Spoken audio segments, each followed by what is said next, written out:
ముఖ్యమంత్రి అక్కడ చేస్తే అవుతాడా?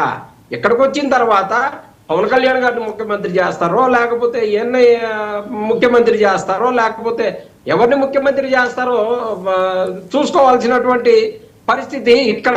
అక్కడ పోయినటువంటి కాన్సెప్ట్ ఏంటండి? అక్కడికి పోయింది వీళ్ళు ఈ రాష్ట్రానికి పెట్టుబడులు తీసుకురావటానికి. అలాంటి పరిస్థితి నుంచి వాళ్ళ సొంత ఎజెండా కోసం అక్కడ ఎలాంటి కంపెనీలతోటి ఒప్పందాలు చేస్తా ఉన్నారంటే, ఒక మచ్చుకి అది ఒకటి చెప్తాను సార్, సబ్జెక్ట్ అది కాకపోయినప్పుడు కూడా.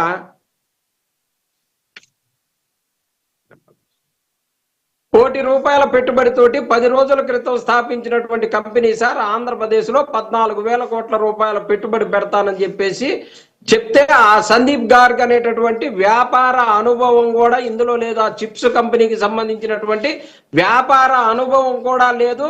అతను ₹1 కోటి పెట్టుబడి పెట్టి 10 రోజుల కింద వ్యాపారం స్టార్ట్ చేశాడు సార్. దానికి సంబంధించి 10,000 మందికి ఉద్యోగాలు ఇస్తారంట.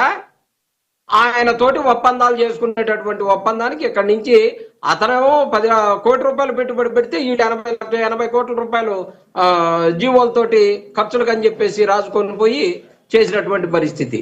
అక్కడికి పోయి పెట్టుబడులు చేస్తారా, లేకపోతే ఉప ముఖ్యమంత్రి ముఖ్యమంత్రి తేల్చుకోవడానికి అక్కడికి పోయారు ఆ తండ్రి కొడుకులు? ఏం జరుగుతుంది ఏంది అర్థం కాని పరిస్థితి. వర్మ గారు, ఖచ్చితంగా ఈ రాష్ట్రాన్ని వీళ్ళు భ్రష్టు పట్టిస్తా ఉన్నారు సార్.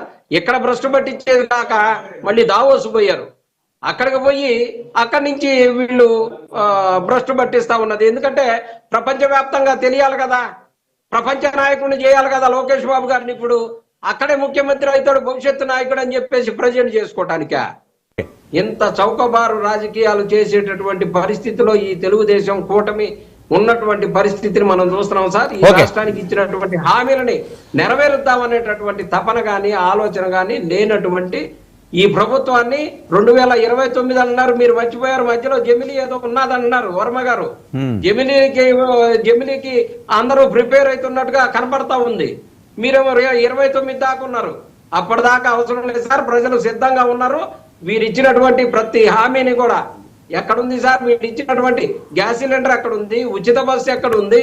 అమ్మకు వందనం ఎక్కడుంది? ఎక్కడున్నాయి సార్ వీళ్ళు ఇచ్చిన ఒక్క హామీని? సార్ వీళ్ళు ఆ ₹3,000 జగన్మోహన్ రెడ్డి గారు ఇంటికే అవ్వాతాతలకు చేర్పిస్తే వీరిచ్చింది ఒక్క పథకం అండి. ఆ ఒక్క పథకాన్ని ఇచ్చినందుకు చెప్పుకుంటూ పోతా ఉన్నారు. ఇవాళ నెలకు ఒక ప్రోగ్రాం, ఇలా ఆంధ్రప్రదేశ్ సిగ్గుపడేటటువంటి ఇంకొక ప్రోగ్రాం సార్. ఇక్కడ గుంటూరులో కొకాయిన్, ఆంధ్రప్రదేశ్ పుట్టిన తర్వాత ఆంధ్రప్రదేశ్ లో కొకాయిన్ కేసు గుంటూరు జిల్లాలో వచ్చినటువంటి పరిస్థితి. ఎక్కడికి పోతుంది సార్ ఈ కూటమి ప్రభుత్వం? ఎట్టి పరిస్థితుల్లో కూడా ఒక్క నిమిషం కూడా ఉండటానికి వీల్లేనటువంటి కార్యక్రమాలను ఇక్కడ చేస్తా ఉంది.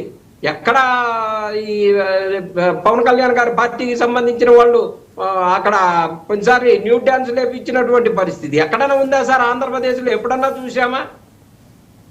ఓకే, చాలా ఘోరమైనటువంటి పరిస్థితిలో ఆంధ్రప్రదేశ్ ని నెట్టారు సార్ వీళ్ళు. వీళ్ళు పదవుల కోసం వీటి మీద దృష్టి పెట్టుకుంటూ ఎట్టి పరిస్థితుల్లో కూడా ఆంధ్రప్రదేశ్ ని వీరు మాత్రం